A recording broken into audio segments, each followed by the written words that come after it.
দুনিয়ার বুকে অনেক সময় আপনার অসুবিধা হচ্ছে, হয় না? আমার নবীর সন্তান ছিল 7 জন। কয়জন? 4 জন। জীবিত অবস্থায় কয়জন মারা গেছে জানেন? 6 জন। রসুলের জীবিত অবস্থায় 6 জন মারা গেছে। রসুল তো কোনোদিন বলেন নাই ইব্রাহিমের কবরের কাছে যাইয়া 2টা টাকা দিয়ে আসতো, বুঝছে?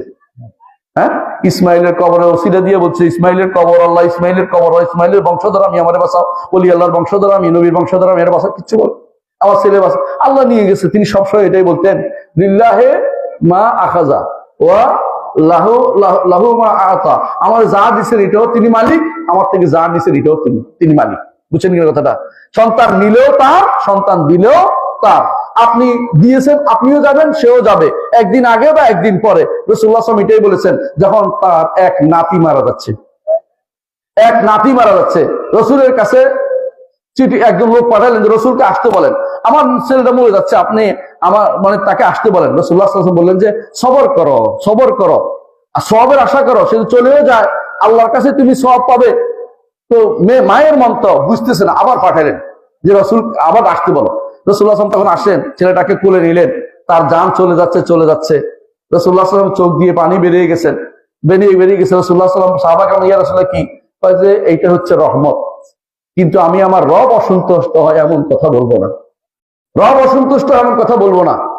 7টা সন্তান আমার নবী জীবিত অবস্থায় কবর দিয়েছেন, কিন্তু আল্লাহর অসন্তুষ্ট হয় কোনো কথা তিনি বলেন নাই। আপনি কতক্ষণ টিকে থাকবেন? আমারও দেখছে আর কারোর দেখলো না, এই কথা বললেই তো ঈমান শেষ হয়ে যাবে। কারণ আল্লাহ যেটা করেন, আল্লাহর কথার বিরুদ্ধে কথা বলার অধিকার কারো নাই। রেদা বিল কাযা বলে, এটাকে আল্লাহর ফয়সালার উপরে সন্তুষ্ট থাকতে হয়। তিনি যে ফয়সালা দিয়েছেন সবচেয়ে উত্তম, কোনো সন্দেহ নাই। আপনি হয়তো মনে করছেন যে এটা খুব ভালো জিনিস, কিন্তু এটা খারাপ জিনিসও হতে পারে। খারাপ জিনিস বুঝেন কিনা? ওই কাহিনী আপনার মনে আছে কিনা? কাহিনীটা কি? মুসা আলাইহিস সালাম এবং খিদির দুইজনে যাচ্ছিলেন নৌকা পার হওয়ার জন্য। তো পার হওয়ার জন্য যাচ্ছিলেন দেখে মুসা আলাইহিস সালাম মনে মনে খুশি যে বিনা পয়সা আমাদেরকে কি সাগর পার করে দিচ্ছে, নদীটা পার করে দিচ্ছে। কিন্তু খিদির যাওয়ার সময় লাঠি দিয়ে ছিদ্র করে দিলেন এটারে। মুসা বের হয়ে বলে যে এটা কোন কাম করলেন আপনি? আমাদেরকে বিনা পয়সা পার করলো, আর আপনি কিনা এটা ছিদ্র করে দিলেন। হয়তো আমি আগে বলছিলাম তুমি আমার ধৈর্য ধারণ করতে পারবে না। এই যে ছিদ্র করছে, লাভ হয়েছে কি? এরপরে একটা রাজা ভালো নৌকা খুঁজতেছে যুদ্ধের জন্য, আসে দেখে যেটা ছিদ্র করে, এটা তো কাজ হবে না, এটা রেখে দিছে। ওরা এটা ছিদ্রটাই বন্ধ করে আবার চালু করতে পারছে। কিন্তু যদি কোনো ভালো থাকতো কি হইতো? নিয়ে হইতো এই বেচারা ফকিররা সব শেষ হয়ে যাইতো। আল্লাহ কোরআনে কারিমে উল্লেখ করে দিয়েছেন। শুধু আল্লাহর প্রতিটি কাজের মধ্যে এমন হিকমত যেটা আপনি কোনো চিন্তা করতে পারবেন না। আল্লাহ দুনিয়ার বুকে মানুষকে কখনো কোনো অভাবই রাখেন কেন? অভাবে রাখেন আল্লাহ বলে দিয়েছেন, কাল্লা ইন্নাল ইনসানা লা ইয়াতগা মানুষ যখন দেখে যে ধনী হয়ে গেছে, তখন অহংকারে ফেটে পড়ে। আপনি দেখবেন বেশিরভাগ মানুষ ধনী হলে অহংকার করে। কেমন অহংকার করে? তখন মানুষদেরকে যাচ্ছে তাই বলতে আরম্ভ করে, ওই ছোট লোকের বাচ্চা, ওই অমুক, ওই আবিল্লা, ওই কাবুল্লা, মানে এমন সব নাম উল্টা পাল্টা কথাবার্তা বলতে থাকে। কিন্তু গরিব মানুষ কিন্তু এগুলি বলে না, পরস্পরের মধ্যে ভালোবাসা তাদের বেশি থাকে। ধনী মানুষের ভিতরে অহংকার চলে আসে। এই জন্য আল্লাহ তাআলা কোনো মানুষকে যখন ধনী করেন না, আফসোস করার কিছু নেই। আল্লাহ তাআলা বুঝে, আল্লাহ তাআলা ভালো করে জানেন যে এই ব্যক্তিকে আমি এই রহমত যদি দিতে চাই, তাকে ধনী করবো না, তাকে এইভাবে রাখবো যাতে করে আখিরাত তার জন্য আমি থাকে। কারণ দুনিয়াতে অহংকারী হয়ে গেলে তার ইমান আমল সব শেষ করে ফেলবে, এলো উল্টা পাল্টা কাজ করতে থাকবে। এমনকি অনেক মানুষ আছে যাদের আপনারা এই এলাকার জমিদার বাড়ি আছে, আমি জানি, আসে কাছে, আমি জানি জমিদার বাড়ির লোকেরা আজ কোথায় আছে? কিছু নাই, গুগুসরে বুঝছেন তো, মানে কেউ নাই। কারণ তারা এক সময় মানুষের উপর জুলুম করেছে, কোনো সন্দেহ নাই। আমি ভালো করে জানি তারা কেমন জুলুম করতো। তাদের আশেপাশে কেউ চলতে পারতো না, জুতা খুলে হাঁটতে হইতো তাদের বাড়ির সামনে দিয়ে। এরকম কাজ করেছে তারা। বিশেষ করে মুসলিমদের সাথে তারা খুব খারাপ ব্যবহার করতো, তাদের উপর খুব চড়াও অন্যায় করেছে, প্রচন্ড অন্যায় করেছে। আপনারা জানেন সেটা। আমি জানি এক এলাকা, আমি থাকি কুষ্টিয়াতে, সেখানে যে আপনাদের যে কবি নিয়ে খুব গর্ব করেন, সে বেটা যে কি করতো এলাকার মানুষের মুখে মুখে আছে, এখনো কেউ ভুলে নাই। এই কবি অপকর্ম শেষ করতো। এমনকি সেই কবি মুসলিমদের ঘর থেকে জিনিসপত্র পর্যন্ত সেটা ইয়া করে নিয়ে আসতো, মানুষদেরকে তার বাড়ির সামনে বসায় রাখতো, এরকম অপকর্মগুলি করতো। আল্লাহ তাআলা তাদেরকে সবকিছু নিঃশেষ করে দিয়েছেন। নিদর্শন রেখেছেন যে অহংকার পতনের মূল। আল্লাহর কাছে ওই ব্যক্তি উত্তম যে ব্যক্তি বিনয়ী থাকে। মুহাম্মদ রাসূলুল্লাহ সাল্লাল্লাহু আলাইহি ওয়াসাল্লাম বলেছেন, মান তাওয়াদা লিল্লাহি রাফাহুল্লাহ, যে কেউ আল্লাহর জন্য বিনয়ী হবে আল্লাহ তাকে অনেক উপরে উঠাবেন। প্রিয় ভাইরা, আল্লাহকে যদি রব মানেন,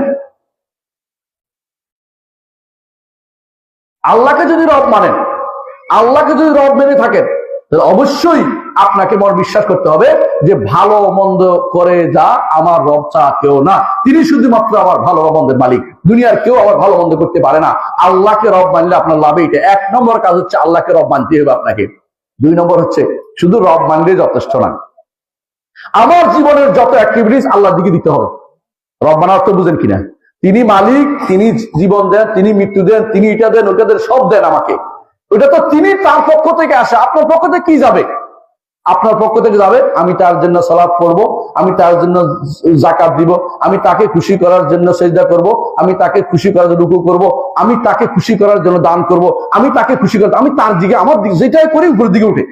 আপনি যখন একবার সুবহানাল্লাহ বলেন কোন দিকে যায়? এটা উপরের দিকে উঠে যায়। লা ইলাহা ইল্লাল্লাহ বললে উপরের দিকে উঠে। আমার কথা না, আল্লাহ তাআলা কোরআনে বলে দিয়েছেন, ইলাইহি ইয়াসআদুল কালিমুত তাইয়্যিব ওয়াল আমালুস সালিহু ইয়ারফাউ, তার কাছে কলমুত তাইয়্যিব উঠে যায়, আমলুস সালেহ তার দিকে উঠে চলে যায়। আল্লাহ কোথায়? আল্লাহ কোথায়? আরশের উপরে। আল্লাহ কোথায়? আরশের উপরে। কেউ যদি কোনো আল্লাহকে পৃথিবীর ভিতরে মনে করে সে ব্যক্তি ঈমানদার নয়। আমাদের আশেপাশে আপনারা নয়, আমি জানি আপনারা সঠিক আকীদার মানুষ, আশেপাশে অনেক মানুষ আছে যারা এখনো আল্লাহকে সর্বত্র বিরাজমান মনে করে, এখনো মনে করে আল্লাহ কলবের ভিতরে, আল্লাহ কলবের ভিতরে। তারা ইমানদার নয়, তারা ইমানদার নয়, ইমানদার এখন হিন্দু থেকে মুসলমান হতে পারে নাই। কিন্তু আপনারা আলহামদুলিল্লাহ সহি আকীদা বিশ্বাসের অধিকারী মানুষ। আমি আপনাদের নিয়ে গর্ব করি। আপনারা উল্টা পাল্টা করবেন না দয়া করে, যে ইমানকে ঠিক রাখবেন আল্লাহ আরশের উপরে। আমরা এখানে সুবহানাল্লাহ বলতে দেরি, উপরে উঠতে দেরি নেই। এমনকি আপনি যখন ঘুমান তখনও কিন্তু আপনার রুটা উঠে চলে যায়। কোথায় যায়? আল্লাহর সামনে সিজদা করে। ইমানদারের রূহ আল্লাহর সামনে সিজদা করে, কাফেরের রূহ উপরে উঠতে দেওয়া হয় না। ইমানদার রূহ আল্লাহর কাছে যায় সিজদা করে। সহি হাদিস দ্বারা প্রমাণিত, আমি কোনো বানোয়ার কথা বলছি না। আবার যখন আল্লাহ ইচ্ছা করেন ফিরিয়ে দিবেন, ফিরিয়ে দেন। যারটা রেখে দেওয়ার ইচ্ছা রেখে দেন, ঘুমেই মরে যায়, আর ফিরে আসতে পারে না। কোরআনে কারীম আল্লাহ তাআলা এটা বলেছেন। কি বলেছেন?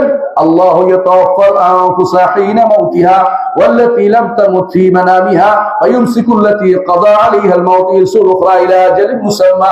আল্লাহ তাআলা বলছেন যে কিছু সময়ের জন্য আল্লাহ আবার ফেরত দেন, কিন্তু রূহটা উঠে যায় ওখানে, যে আল্লাহকে সিজদা করে, আল্লাহর সামনে, আরশের সামনে আল্লাহকে সিজদা করে। আল্লাহ তাআলা তিনি আরশের উপরে, আর আরশের নিচে চারপাশে ফেরেশতারা দাঁড়িয়ে আছে। ওয়াতারাল মালাইকাতা হাফিনা মিন হাওলিল আরশ, আর আপনি দেখতে পাবেন, আল্লাহ তাআলা তার নবীকে বলতেছেন, আপনি দেখতে পাবেন মালাইকাদেরকে। মালাইকা চিনেন তো? মালাইকা চিনেন? ফেরেশতা। মালাইকাদেরকে দেখতে পাবেন হাফিনা মিন হাওলিল আরশ, আরশের চারদিকে তারা ঘিরে আছে। ইউসাব্বিহুনা বিহামদি রাব্বিহিম, তারা বলছে সুবহানা, সুবহানাল্লাহি ওয়া বিহামদিহি। সবচেয়ে উত্তম যেটা আমাদেরকে বুখারীর শেষ হাদিস আপনারা জানেন, সুবহানাল্লাহি ওয়া বিহামদিহি সুবহানাল্লাহিল আযীম। আর সকালে বিকালে পড়তে হয় না সুবহানাল্লাহিল আযীম ওয়া বিহামদিহি, অথবা সুবহানাল্লাহি ওয়া বিহামদিহি। এটা ফেরেশতাদের তাসবিহ, সবচেয়ে উত্তম। অর্থ বুঝে পড়লে আপনি কিন্তু সেরা হবেন। আপনি জানেন যে দুনিয়ার কেউ আপনার উপকার করতে পারবে না, শুধু রবই আপনার উপকার করবে, সুতরাং একমাত্র তারই ইবাদত করবেন। এটা আল্লাহ কোরআনে বলে দিয়েছেন, ইয়া আইয়ুহান নাস উবুদু রাব্বাকুমুল্লাযী খালাকাকুম, হে মানুষেরা ইবাদত করে একমাত্র ওই রবের যে রব তোমাকে সৃষ্টি করেছেন। আমার রব আমাকে সৃষ্টি করেছেন, তিনি ইবাদত পাবেন। বাইরে দুনিয়ার বুকে কেউ যে আপনাকে ভালো কিছু দেয়, আপনি তো তার প্রতি গর্বে গদগদ হয়ে যান না? একটু আগে একজন আমার কাছে আমার সাথে ছবি তুলছে, উনি মনে মনে খুশি হয়েছে, আমি বুঝতে পারছি। কথাটা বলেন, আমি কিছু দেই না, শুধু দাঁড়িয়ে আছিলাম, উনি ছবি তুলে নিয়ে গেছেন। কথার কথা, আমি ছবি তুলতে বেশি পছন্দ করি না, আবার সবাই দৌড়ে আসে না ছবি তুলতে। আমি বলতে চাচ্ছি এটাই যে আমি একটা কিছু দেওয়ার কারণে উনি খুশি হয়ে গেছেন। আমার রব আমাকে কি না দিয়েছেন? চোখ দিচ্ছেন তো, আপনার চোখটা বিক্রি করবেন 1 লাখ টাকা দিবেন? 2 লাখ টাকা, 5 লাখ টাকা? অসম্ভব, দিব না। আপনার হাতটা দিয়ে দিবেন, আপনাকে 1000 টাকা দিব, 2000 টাকা দিব, আঙ্গুলগুলি কেটে দিয়ে দিবেন, আমি লাগাবো, দিবেন? দিবেন না। মানে কি? আপনাকে আল্লাহ যা দিয়েছেন আপনি এটা ধারণ করতে পারতেছেন না, যদি তোমরা আল্লাহর নেয়ামতকে গণো, কোনোদিন গণে শেষ করতে পারবেন না। আল্লাহর নেয়ামত এত বেশি আমাদের উপরে। আমাদের দাবি হচ্ছে আমরা সবসময় আল্লাহর ইবাদত করতে থাকা। কথা বুঝতে পারছে? আল্লাহ তাআলা যেহেতু আপনাকে সব রকমের নেয়ামত দিয়েছেন, সন্তান দিয়েছেন, সম্পদ দিয়েছেন, সুস্থতা দিয়েছেন, দুটা পা দিয়েছেন, চোখে দেখতে পাচ্ছেন, হাঁটতেছেন, আপনি আল্লাহর শুকরিয়া আদায় করে কোনোদিন শেষ করতে পারবেন না। আল্লাহর শুকরিয়া আদায়ের দাবি হচ্ছে একমাত্র আল্লাহর ইবাদত করা। কারো ইবাদত করবেন না। আমার যত কর্মকাণ্ড আছে সব আল্লাহর দিকে যাবে। ইন্না সলাতি ওয়া নুসুকি ওয়া মাহইয়ায়া ওয়া মামাতি লিল্লাহি রাব্বিল আলামিন। আমার সালাত, আমার কোরবানি, আমার দান, আমার ইবাদত সবকিছু, ওয়া মামাতি আমার জীবন, মাহইয়ায়া আমার জীবন, আমার মৃত্যু আমার রবের জন্য যেন হয়। আপনি এই দোয়া সবসময় করতেছেন, কিন্তু কিছুক্ষণ পরে যখন সমস্যায় পড়ে যান, দোহাই অমুক ফিরেন, দোহাই তমুক ফিরেন,